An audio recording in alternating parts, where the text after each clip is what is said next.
चलें जी, आगे चलते हैं। और आगे हम जो सब कुछ डिस्कस करके आ चुके हैं उसके ऊपर अब हम बात को कैरी करेंगे, बात को कंटिन्यू करेंगे और आगे लेके चलेंगे चीज़ों को।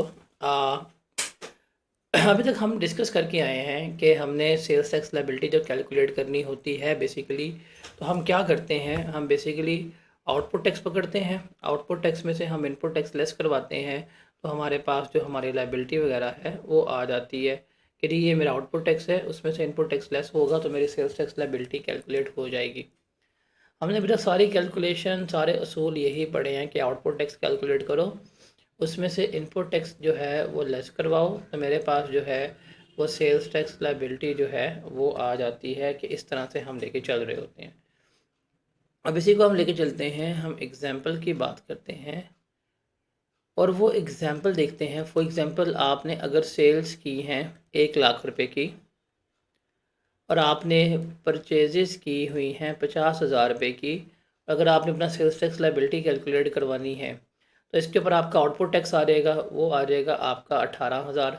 इसके ऊपर इनपुट टैक्स आपने पे किया होगा वो होगा 9,000। 18 से 9 लेस करवाएंगे, ये जो 9,000 है ये हमारी सेल्स टैक्स लायबिलिटी है, ये हमने क्या करना है, ये हमने पे करना होता है। ओके, हमने यही सीख के आए हैं। Just take another example, आपने सेल्स की हैं 15 लाख की और आपने परचेजेस की हैं 8 लाख की। अगर हम इसके सेल्स टैक्स लायबिलिटी कैलकुलेट करवाना चाहें तो हमारा जो टैक्स आएगा वो कितना बनेगा, 15 लाख मल्टीप्लाई बाय 18%, तो 2,70,000 जो है वो हमारा क्या बन जाएगा, आउटपुट टैक्स बन जाएगा। और इनपुट टैक्स की बात करें तो 8 लाख हमने पे किया था, तो 8 लाख पे पर हमने 1,44 पे किया होता है, ये मेरा आ जाएगा जी इनपुट टैक्स। तो इस 270 में से मैं क्या करूँगा, ये 270 मेरे पास आउटपुट टैक्स आया, इसमें से ये 1,44 मेरा इनपुट टैक्स है वो लेस किया आया। रिमेनिंग जो 1,26,000 जो है वो मैंने क्या करना है, वो मैंने पे कर देना होता है। यही हम सीख के आए हुए हैं। इस चीज़ से आप सारे एग्री करते हैं कि यही हमारा प्रिंसिपल है, इसी तरह हम कैलकुलेट कर रहे होते हैं। यही हमने सीखा है, यही हम इसको लेके चल रहे होते हैं। एग्री करते हैं ना। अब व्हाट इज़ व्हाट इफ़ अगर हमने सेल्स की हैं 3 मिलियन की और हमने परचेजेस की हुई हैं 35 लाख की, मतलब स्टॉक ज़्यादा ले लिया हुआ है, सेल अभी कम हुई है। अगर मैं अब अपना आउटपुट टैक्स कैलकुलेट करना चाहूँ तो 3 मिलियन है मेरे पास, इसके ऊपर जो मेरा आउटपुट टैक्स बनेगा वो बनेगा जी 5,40,000। जो मैंने परचेजेस की हैं 35 लाख की, उस पर जो इनपुट टैक्स आएगा वो बनेगा 6,30,000। अब मेरा आउटपुट टैक्स है 5,40,000, इनपुट टैक्स है 6,30। तो अगर मैं 5,40,000 रुपये में से 6,30,000 लेस करवा दूँ तो मेरा जवाब क्या आएगा, 90,000 नेगेटिव। अब अगर मैं ये करता हूँ और 90,000 अपना नेगेटिव लिख देता हूँ और मैं कहता हूँ जी इतना रिफ़ंड है, ये चीज़ जो है वो गलत है। हम ऐसे काम नहीं करते, हम ऐसे काम नहीं कर रहे होते, इस तरफ से हमारा सेल्स टैक्स नहीं चल रहा होता। रिमेंबर, हमारा एक रूल है, हमारा एक असूल है, उस असूल के तहत हम क्या करेंगे, सारी कैलकुलेशन कर रहे होंगे। और वो असूल क्या होता है इसको लिख लीजिएगा कि इनपुट टैक्स जो है, जो भी हमने क्लेम करना है, input tax maximum 90% of output tax तक ही क्लेम हो सकता है। ये असूल है, इसको हमने याद रखना है, इसको हमने भूलना नहीं है। अब इसको हम ज़रा एग्जाम्पल समझते हैं, बिकॉज अगर आपको ये रूल याद हो गया, अगर आपको ये असूल याद हो गया, फिर आपके लिए चीज़ें जो है वो आसान हो जाएंगी, फिर आपको कोई ऐसा प्रॉब्लम वगैरह फेस नहीं करनी पड़ेगी। न्यूमेरिकली ये बहुत ज़्यादा ये इंपॉर्टेंट एरिया है जिसको हम क्या करेंगे, अब यहाँ पे डिस्कस जो है वो कर रहे होंगे कि क्या है और किस तरह से है और कैसे हम इसको लेके चल रहे होंगे। तो हम देखते हैं रूल को।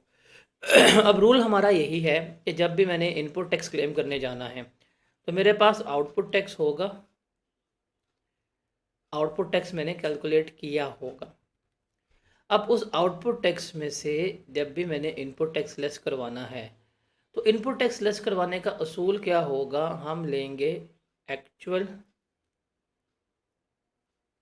इनपुट टैक्स जो भी मेरे पास आया होगा, और हम कंपेयर करेंगे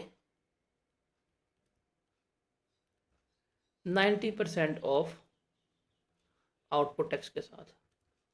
इन दोनों में से जो लोअर अमाउंट होगी, जो लोअर अमाउंट है, वो हम क्या करवा रहे होंगे, वो हम लेस करवा रहे होंगे, और मेरे पास क्या आ जाएगा, मेरे पास सेल्स टैक्स पेएबल आ जाएगा।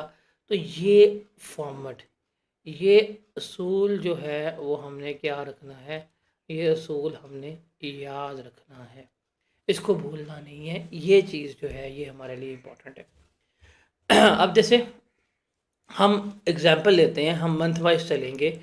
आपने जून का, हम पहले लेते हैं जून का मंथ। जून के मंथ में आपने परचेजेस की हैं 25 लाख की, सेल्स की हैं 2 मिलियन की। रिक्वायरमेंट है सेल्स टैक्स पेएबल हमने कैलकुलेट करना है, हमारा कितना सेल्स टैक्स पेएबल आएगा। अब देखिए सेल्स की हैं 2 मिलियन की, तो 2 मिलियन के ऊपर जब हमने 18% रेट लगाया, 18% लेने के बाद ये मेरे पास क्या आ गया, ये मेरे पास मेरा आ गया आउटपुट टैक्स 3,60,000। अब इस आउटपुट टैक्स में से मैंने क्या करवाना है, इनपुट टैक्स लेस करवाना है। अब इनपुट टैक्स अगर हम लेने चलें तो मेरे पास 25 लाख की परचेजिंग की है, इस 25 लाख के ऊपर 18% का रेट लगाऊं तो मेरे पास जो इनपुट टैक्स आएगा गालिबन वो 4,50,000 आएगा। बट हमने ऐसे नहीं लेस करना, हम क्या करेंगे, हम ये असूल जो है वो लेके आएंगे, हम इस असूल के मुताबिक क्या करेंगे, ये सारा कैलकुलेट करेंगे। असूल क्या है, एक्चुअल इनपुट टैक्स। अब एक्चुअल इनपुट टैक्स कैसे आता है कि ये परचेजेज है, इसके ऊपर 18% के हिसाब से मैंने पे किया होगा, वो कैलकुलेट किया, तो ये मेरा आ गया एक्चुअल इनपुट टैक्स 4,50,000 रुपया। और लूँगा मैं 90% ऑफ आउटपुट टैक्स, ये है सर मेरे पास आउटपुट टैक्स 3,60,000, इसका लूँगा 90%, वो कितना आया, वो आया 3,24,000। तो एक्चुअल इनपुट टैक्स और 90% ऑफ आउटपुट टैक्स जो इन दोनों में से लोअर था, अब लोअर 3,24 है, तो हम आउटपुट टैक्स में से ये इनपुट टैक्स जो है वो लेस करवा देंगे, और रिमेनिंग अमाउंट जो है वो हम क्या करेंगे, हमने गवर्नमेंट को पे करनी होती है, ये मेरा सेल्स टैक्स पेएबल आ जाएगा। अब सवाल ये है, हम कहेंगे कि जनाब मैंने इस महीने परचेजेस की हैं, मेरा इनपुट टैक्स तो बन रहा है 4,50,000 रुपया, आपने मुझे कितना क्लेम करने दिया है, आपने सिर्फ मुझे 3,24,000 ही क्लेम करने दी है, 1,26,000 तो मैं क्लेम ही नहीं कर पाया। कहेंगे कोई क्लेम नहीं कर पाए, कोई मसला नहीं है, आप इसे क्या कर लें, आप इसको कैरी फॉरवर्ड कर लें। कैरी फॉरवर्ड करने का मतलब है कि आप इसको अगले मंथ में क्या कर लीजिएगा, आप इसको अगले मंथ में क्लेम कर लीजिएगा, अगले मंथ में एडजस्ट कर लीजिएगा। मैंने कहा ठीक है, ये मैं पे कर दूंगा, और 1,26,000 मेरा क्या हो गया, कैरी फॉरवर्ड हो गया। मैंने कहा कोई मसला नहीं है, डन, चलते हैं। आपने कह दिया जी, हम आपकी बात मान लेते हैं। अब आगे चलते हैं जुलाई का मंथ। अब हमारे पास आ गया जुलाई का मंथ। जुलाई के मंथ में मैंने परचेजेस की हैं 32 लाख की, और सेल्स मैंने की हैं 3 मिलियन की, एक जो एक्स्ट्रा लग गया, 3 मिलियन की सेल्स की हैं, और 1,26,000 का मेरे पास क्या आ रहा है, कैरी फॉरवर्ड इनपुट टैक्स आ रहा है। देखें ये 1,26 मेरा क्या हुआ था, कैरी फॉरवर्ड हुआ था, और वो मेरा कैरी फॉरवर्ड होके कहाँ आ रहा है, वो मेरा कैरी फॉरवर्ड यहाँ पे होके आ रहा है। मैंने कहा ठीक है, रिक्वायरमेंट है सेल्स टैक्स पेएबल हमने कैलकुलेट करना है, असूल वही है, आउटपुट टैक्स में से इनपुट टैक्स लेस करवाएंगे। अब सेल्स की हैं 3 मिलियन की, तो 3 मिलियन के ऊपर 18% का रेट लगाया, तो मेरे पास आउटपुट टैक्स आ गया, कितना बना, 5,40,000। ये 5,40,000 मेरा क्या बन रहा है, आउटपुट टैक्स जो है वो बन रहा होगा। मैंने कहा ठीक है जी, लिख लेते हैं। अब इसमें से हमने लेस करवाना है इनपुट टैक्स। इस इनपुट टैक्स को लेस करवाने का असूल क्या होगा वो हम देखेंगे, कि रूल है एक्चुअल इनपुट टैक्स और 90% ऑफ आउटपुट टैक्स, ये असूल है। तो ये मेरे पास है 5,40,000 आउटपुट टैक्स। इस आउटपुट टैक्स का मतलब जो ये 5,40,000 मैंने कैलकुलेट किया था, इसका मैं लूँगा 90%, तो मेरे पास आ गया 4,86,000, वो मैंने यहाँ पे लिख दिया। अब मैंने साथ लेना है एक्चुअल इनपुट टैक्स, कि मेरा एक्चुअल इनपुट टैक्स कितना बन रहा है फॉर द मंथ। अब एक्चुअल इनपुट टैक्स कैलकुलेट करने के लिए मेरे पास फॉर्मूला क्या होगा, मेरे पास फॉर्मूला होगा कि जो मेरे पास ब्रॉड फॉरवर्ड इनपुट टैक्स था, ये वाला जो पिछले महीने में नहीं क्लेम कर पाया था, मैं वो लिखूंगा। 1,26,000 सारी ब्रॉड फॉरवर्ड, ये मैं लास्ट मंथ क्लेम नहीं कर पाया, वो मैंने यहाँ पे लिख दिया। उसके अलावा जो for the month input tax है जो इस महीने से बिलोंग कर रहा है वो लिखूंगा। अब मैंने इस महीने परचेजिंग की है 32 लाख की। इस 32 लाख के ऊपर हमने क्या करना है, रेट लगाना है। 18% हमने रेट लगाया, तो मेरे पास टैक्स आ गया 5,76,000। तो ये 5,76,000 जो है वो हम यहाँ पे लिख लेंगे। अब मेरा एक्चुअल इनपुट टैक्स अगर मैं कैलकुलेट करना चाहूँ तो वो कितना बनेगा, वो बनेगा मेरा जी 1,26,000 प्लस 5,76,000, ये बनेगा 7,02,000। ये कितना बनेगा हमारा, 7,02,000। ये है मेरा एक्चुअल इनपुट टैक्स। 90% आउटपुट कितना है, 4,86। दोनों में से लोअर कौन सा है, 4,86,000 है। तो ये हम यहाँ पे लेस करवा देंगे। ये रिमेनिंग जो है वो हमने क्या करना है, हर हाल में पे करना ही करना है, ये हम पे कर देंगे। तो ये गवर्नमेंट चला जाएगा।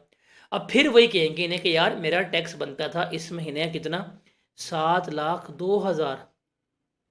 आपने कहा हाँ जी। आप कहेंगे जी मुझे तो सिर्फ आपने कितना क्लेम करने दिया है, 4,86,000। 2,16,000 जो है वो मैं इस महीने भी क्लेम नहीं कर पाया। ये कोई मसला नहीं है, आप क्लेम नहीं कर पाए, आप इसे क्या कर लें, आप इसे कैरी फॉरवर्ड कर लें। अभी नहीं, आप इसको अगले महीने में जो है वो क्लेम कर लीजिएगा। तो ये इस तरह से हम क्या कर रहे होते हैं, हम इसको लेके चल रहे होते हैं। तो हमने कहा ठीक है, कैरी फॉरवर्ड हो गया, ओके, अगले महीने क्लेम कर लेंगे शायद। हम चलते हैं अगले महीने, अगस्त। अगस्त का मंथ आ गया। अगस्त के मंथ में मेरी परचेजेस जो है वो 3 मिलियन की हुई। सेल्स मैंने की हैं 4 मिलियन की। और जो ये 2,16,000 मैं क्लेम नहीं कर पाया था, ये मेरा कैरी फॉरवर्ड होके आ गया जी, ये मेरा लास्ट ईयर से बिलोंग कर रहा है। आउटपुट टैक्स लेंगे, 4 मिलियन है। 4 मिलियन के ऊपर हमने 18% का रेट लगाया, तो मेरे पास आउटपुट टैक्स आ गया 7,20,000। मैंने कहा ठीक है। अब हम लेस करवाएंगे बीच में से इनपुट टैक्स। असूल वही है, एक्चुअल इनपुट टैक्स और 90% of output tax which ever is lower, वो हमने लेस करवाना है। अब मेरे पास आउटपुट टैक्स तो है 7,20,000। इस 7,20,000 का जब मैं 90% लूँगा तो मेरे पास आ रहेगा जी, आउटपुट टैक्स ऑफ 90% वो है 6,48,000। मैंने कहा ठीक है, ये तो मेरे पास आ गया। अब हम कैलकुलेट करेंगे जो मेरा बन रहा होगा एक्चुअल इनपुट टैक्स। अब एक्चुअल इनपुट टैक्स जब मैं कैलकुलेट करने की बात करूंगा तो मैं लूँगा अपना ब्रॉड फॉरवर्ड टैक्स। वो कितना था, वो था जी 2,16,000। फिर मैं लूँगा input tax for the period कितना आया था, तो मैंने की थी परचेजेस 3 मिलियन की। 3 मिलियन के ऊपर 18% लगाया, तो ये मेरे पास कितना आया, 5,40,000 आ गया। इनको जमा किया तो ये बना 7,56,000। तो एक्चुअल है 7,56,000। 90% है 648। तो हम यहाँ पे कितना लेस करवा पाएंगे, हम यहाँ पे 648,000 ही लेस करवा पाएंगे। कितना लेस करवाएंगे हम, 648,000 ही लेस करवा पाएंगे। वो हमने लेस करवा दिया। रिमेनिंग जो है 72,000, वो हम क्या करेंगे, रिमेनिंग 72,000 जो है वो हम गवर्नमेंट को पे कर देंगे। अब मैंने फिर कहूँगा यार कि सर जी ऐसे तो ना करें मेरे साथ, मेरा एक्चुअल इनपुट टैक्स था वो 7,56,000 बनता था। आपने मुझे कितना क्लेम करने दिया है, आपने मुझे 648 क्लेम करने दी है। मैं फिर से 1,08,000 जो है वो मैं क्लेम नहीं कर पाया, क्योंकि कोई मसला नहीं है, नहीं क्लेम कर पाए, कैरी फॉरवर्ड कर लो, अगले महीने जाके एडजस्ट कर लेना। बिकॉज यहाँ पे कैरी फॉरवर्ड की कोई लिमिट नहीं है, अभी कर लो अगले महीने कर लो, तो आप इसे कैरी फॉरवर्ड जो है वो कर सकते हैं। आपने कैरी फॉरवर्ड कर दिया। अब हम शायद सितंबर में देखें क्या होता है क्या नहीं होता। अब मेरे पास आ गया सितंबर का महीना। सितंबर के महीने में परचेजेस की, सेल्स की, ये वाला इनपुट टैक्स क्लेम नहीं हो पाया था, वो मेरा यहाँ पे आ गया कैरी फॉरवर्ड होके। तो इसका भी हम देखते हैं, सेल्स टैक्स पेएबल हमने कैलकुलेट करना है क्या होगा और किस तरह से होगा। अब सेल्स की है 5 मिलियन की, तो इसके ऊपर 18% के हिसाब से रेट लगाया, तो मेरा आउटपुट टैक्स आ गया 9 लाख रुपया, मैंने वो लिख दिया। परचेजेस की हैं 2 मिलियन की, तो इसके ऊपर अगर 18% का रेट लगाऊं, तो जो मैंने इनपुट टैक्स पे किया हुआ था वो था 3,60,000। ओके, अब इनपुट टैक्स लेस करवाना है हमने, असूल वही है एक्चुअल इनपुट टैक्स और 90% ऑफ आउटपुट टैक्स। अब इसका 90% लेंगे तो ये आ जाएगा हमारे पास 8 लाख रुपया, 8,10,000 आएगा इसका 90% हमारे पास तकरीबन। और एक्चुअल इनपुट टैक्स अगर हम कैलकुलेट करना चाहें, एक्चुअल इनपुट टैक्स में हमारे पास कैरी फॉरवर्ड होके आया था, वो था जी 1,08,000। ठीक है, उसके अलावा जो फॉर द पीरियड है, जो फॉर द मंथ है, वो हमारा कितना है, 3,60,000 है। जमा करते हैं इसको तो ये बनेगा मेरा 468,000। अब इस महीने जाके मुझे लग रहा पता कि मेरा एक्चुअल इनपुट टैक्स जो है वो कम है, 90% ऑफ आउटपुट टैक्स जो है वो ज़्यादा है। अब एक्चुअल इनपुट टैक्स कम है तो मैं क्या करूँगा, मैं वही यहाँ पे क्लेम कर लूँगा, रिमेनिंग अमाउंट जो है वो यहाँ पे हो जाएगी। तो जो मेरा कैरी फॉरवर्ड होता आ रहा था वो भी ख़त्म हो गया, और इस तरह से हम इनपुट टैक्स जो है वो सारे का सारा क्लेम कर रहे होते हैं। तो 90% की रिस्ट्रिक्शन जो है वो हमारी अप्लाई होती है, और हम उसको इस तरह से क्या है वो हम लेके चल रहे होते हैं। तो this is all about this thing, कि हम इस तरह से ये कैलकुलेट करते हैं। तो रिमेंबर, असूल जो हमने पढ़ा था, असूल हमारा ये था कि इस तरह से हमने लेके चलना है। तो ये जो असूल लिखा है, अगर आपको इस असूल की समझ आ गई तो आपका न्यूमेरिकल जो है वो हो सकता है, आप न्यूमेरिकल में बड़े इजीली जो है वो काम कर सकते हैं। तो असूल हमारा यही है कि एक्चुअल इनपुट टैक्स हम कैलकुलेट करेंगे और 90% ऑफ आउटपुट टैक्स हम देखेंगे, जो लोअर अमाउंट होगी वही हम यहाँ पे लेस करवा देंगे, और फिर मेरे पास सेल्स टैक्स पेएबल हो जाएगा। This is the rule. ये रूल जो है वो आप सब ने अंडरस्टैंड करना है, इस रूल को आप सब ने समझना है कि ये क्या है और किस तरह से हम इसको लेकर चल रहे होते हैं।